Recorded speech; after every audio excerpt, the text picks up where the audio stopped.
Здравствуйте! Сегодня на сайте Якутского Саха-информационного агентства очередной выпуск программы «Акцент». Тема сегодняшнего разговора – развитие предпринимательства. И мы пригласили в студию общественного представителя Агентства стратегических инициатив по Республике Саха-Якутия Левана Гевиевича Саакадзе. Саакадзе Леван Гевиевич родился в 1977 году. В 2014 окончил финансовый университет при правительстве Российской Федерации, специальность «Финансовый менеджмент». С 2009 года по настоящее время руководитель ювелирной компании «ЭГЛГ» по производству и продаже ювелирных изделий, член Торгово-промышленной палаты Якутии, сопредседатель Якутского регионального отделения «Деловой России», общественный представитель Агентства стратегических инициатив Республики Саха-Якутия. Здравствуйте, Леван Гевиевич. Добрый день. Хочу сказать спасибо, что пригласили. Хочу сказать спасибо, что есть такой интерес. Ну и, наверное, вкратце расскажу. Да, расскажите, пожалуйста. Да, сделаю такую маленькую ремарку. Буквально месяц назад нам исполнилось 5 лет. С чем вас и поздравляем. Да, спасибо большое. К этой дате мы приурочили такой грандиозный проект, назывался «Форум стратегических инициатив». Он проходил на площадке ВДНХ. Площадка, которая, она, конечно, большая площадка, но она не смогла вместить всех тех проектов, которые мы поддержали. Мне, как якутянину, было очень приятно, даже вдвойне было приятно, что на этой площадке мы презентовали, проходили очень много дискуссионных площадок, и одна из дискуссионных площадок это была презентация проекта «Якутск-2035». Презентовал его Арсен Сергеевич Николаев. Я без зазрения, хотя площадка проходила поздно, ажиотаж был огромный. Минут 30, даже 40 Арсению Сергеевичу после презентации не давали опустить микрофон и задавали такие бойкие и живые вопросы, интересуясь Якутском. Но самое главное, нас посетил Владимир Владимирович Путин. Он больше часа ходил по экспозициям, разговаривал с предпринимателями, они ему рассказывали, какие проекты, что и как они видят вообще свое развитие. И уже в конце на расширенном совещании экспертного совета ОСИ он высоко оценил нашу работу за эти 5 лет. Ну, это вот такая маленькая ремарка. Наверное, сейчас расскажу все-таки, с чего мы начинали, с чего вообще это начиналось. Сейчас много структур по поддержке предпринимательства, и в частности вот появилось у нас агентство стратегических инициатив.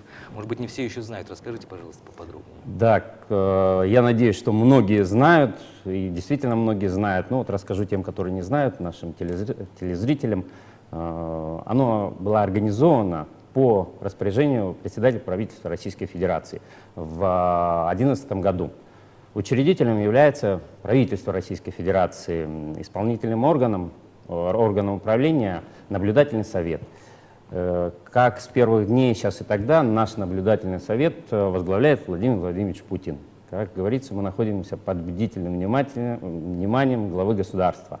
Ну, вкратце, если рассказать, у нас много очень направлений. Это и национальная технологическая инициатива, это и национальная предпринимательская инициатива, и этот национальный рейтинг, про него, наверное, многие слышали, он сейчас не сходит ни со страниц газеты, ни со страниц экранов. Это и WorldSkills, чемпионат рабочих профессий, очень-очень много. Постараюсь так детализированно, так в узких рамках. Есть 3 направления. Для решения вот этих задач было выделено у нас 3 направления. Первое направление – это новый бизнес. Второе направление – это молодые профессионалы. Ну и третье направление – это социальные проекты. Новый бизнес. Что поддерживает направление новый бизнес? Это проекты в сфере бизнеса, в сфере среднего бизнеса. Молодые профессионалы, ну, такие масштабные проекты, я вот считаю, что на них поподробнее остановиться, это проекты WorldSkills. Если я не ошибаюсь, эта организация была организована, вообще чемпионат рабочих профессий, в 1947 году в Испании. Представляете, в 1947 году. И с каждым годом все больше и больше государств входило в этот список. И недавно, буквально недавно, Россия тоже вошла. Вот Россия, WorldSkills Россия. Кстати, и Якутия тоже активно принимает участие. Активно принимает участие. Мы проводили чемпионаты, мы стали где-то первое место получили, где-то второе место. отличное начинание, понимаете. Хочу еще остановиться, вот чуть-чуть подробнее остановиться на национальной технологической инициативе. Такое сложное название, но очень масштабный проект. Национальная технологическая инициатива — это глобальное видение технологических рынков будущего. То есть, ну, не секрет, что мы понимаем, что тяжело нам догонять кого-то, тяжело, ну, тем более нам быть первым на тех рынках, которые уже заняты и давно заняты. Но мы можем быть первыми в тех рынках, которые только формируются на данный момент. Мы стоим у стартовой площадки, и от нас сейчас зависит, как мы стрельнем, как мы пойдем вперед. И это зависит только от нас. И тогда речь идет и об инновационном развитии? Ну, конечно, это идет именно глобальное инновационное развитие, глобальные такие инновационные рынки. Ну, такие рынки, как Aeronet, это беспилотники, Foodnet, это пищевая отрасль, это HealthNet, здоровье, то есть Энергонет, это в электронике. То есть такие масштабные глобальные рынки. Ну и третье направление, которое хотел бы озвучить, это социальные проекты, ну, созвучное название, то есть понятно, какие проекты поддерживаются проекты в социальной сфере. Есть один из проектов, вообще я такой приверженник проектов, которые относятся к образованию, то есть один из проектов это детский технопарк. Детский технопарк, ну, по-моему, это такое чуть-чуть забытое старое СССРовское дошкольное образование, наши продленки. Различные кружки. Да, различные кружки, вот наши продленки. Центры детского творчества. Там есть одно из направлений, которое я с удовольствием отдал своего ребенка, это робототехника. Это действительно нужное и интересное направление, которое заинтересует любого маленького, да уже взрослого, мне кажется, ребенка. И вообще мне считается, что образование это должно быть неким трендом, это должно быть соскакивать с уст любого человека именно вот в наше тяжелое время. То есть мы должны понимать, что мы передадим, кому мы передадим наше государство и кому дальше они будут передавать государство и как оно будет развиваться. Вот это как бы... Крупными мазками, скажем. Да, крупными мазками попытался. Ливан Гивиевич, насколько мы знаем, Якутия активно сотрудничает с агентством, и в 2014 году она была выбрана в качестве пилотной площадки, когда разрабатывался вот этот рейтинг. И насколько республика там, как она выглядит в этом рейтинге? Вот видите, я сказал, что рейтинг это остается трендом. Да, действительно. Ну, она как бы не то, что как бы разрабатывалась. Чуть-чуть расскажу про рейтинг. Он был разработан совместно, агентство стратегических инициатив, совместно с бизнес-объединениями. Курирует его сейчас по направлению Андрей Ремович Белоусов, это помощник президента. Запустился он в 2011 году. Запустился он в 2014 году. Было 20 пилотных проектов, но презентовали 21.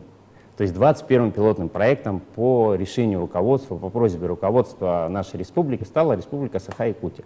Глава республики пришел и сказал: ребят, ну, своими словами, промониторьте нас, как у нас с инвестиционным климатом. Я вам хочу сказать, что презентация была на питерском форуме, это стало уже традицией.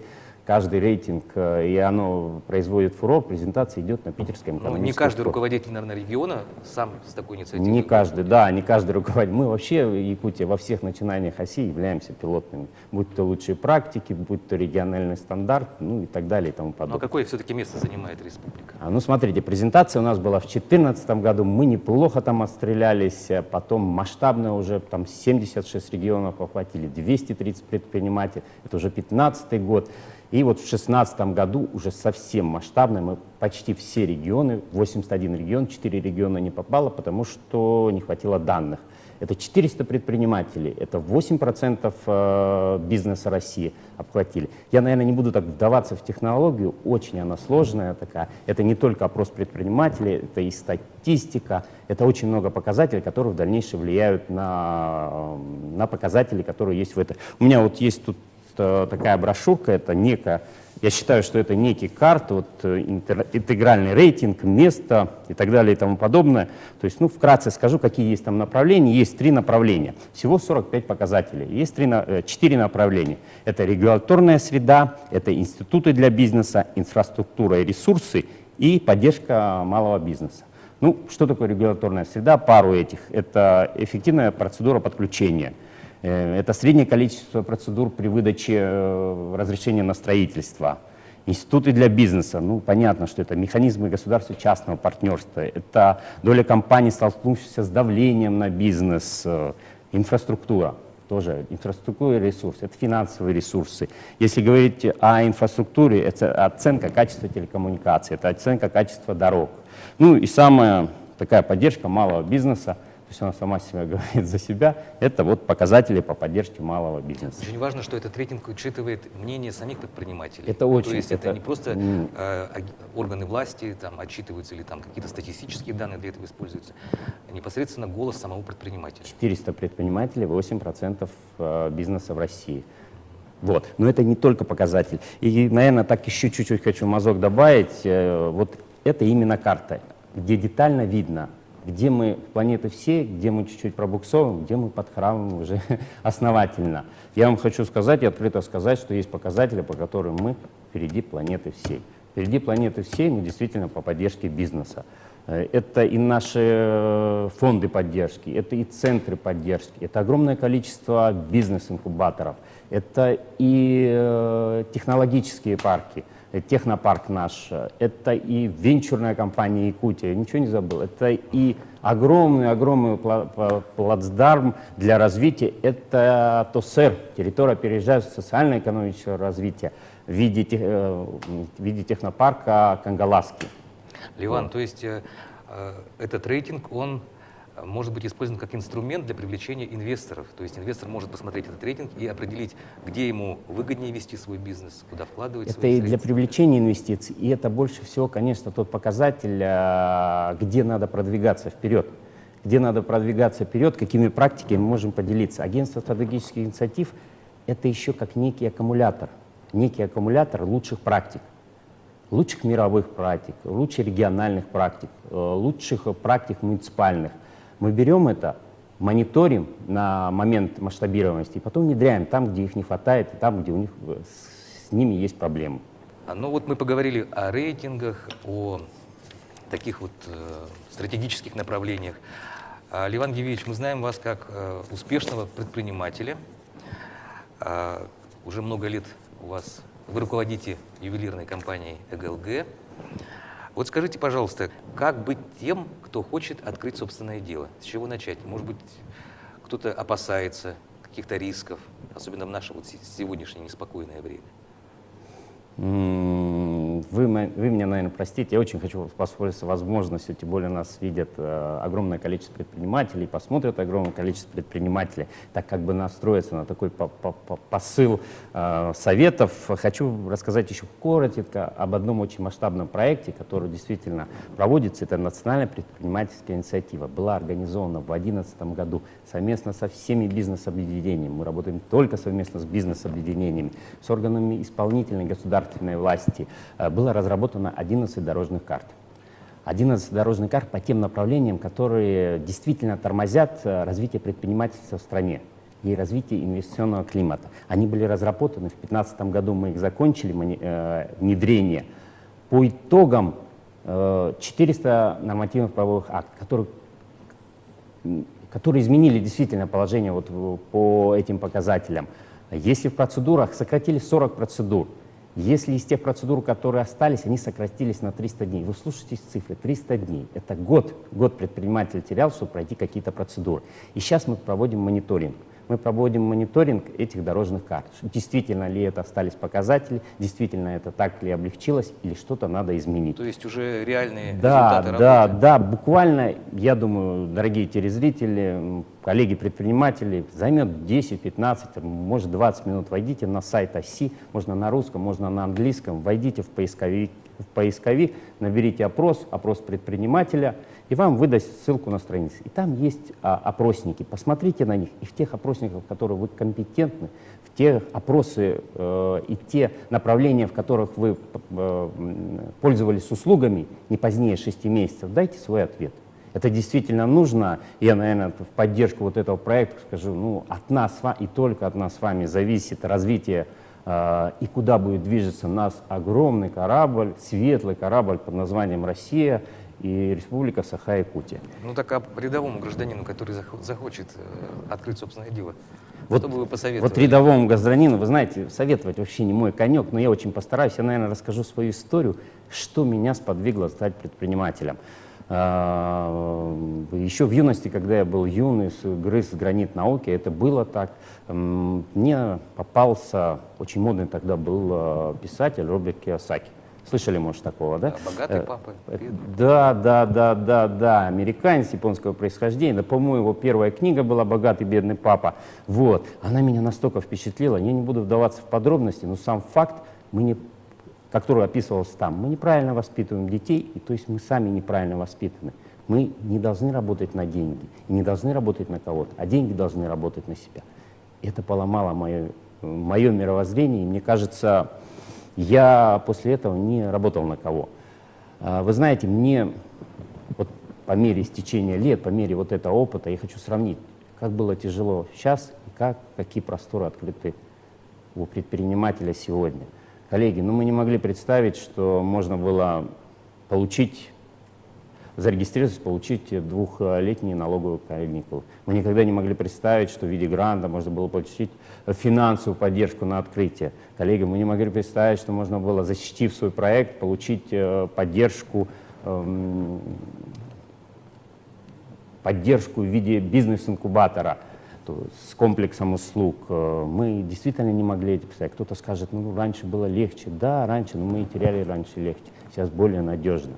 Если уже так закругляясь и говорить о том, что если Кийосаки был некой стартовой площадкой, то дальше в своем неком таком видении бизнеса я использовал, наверное, как некий постулат для применения изречение нашего современника, французского писателя. Я это часто повторяю, французского писателя Экзюпери.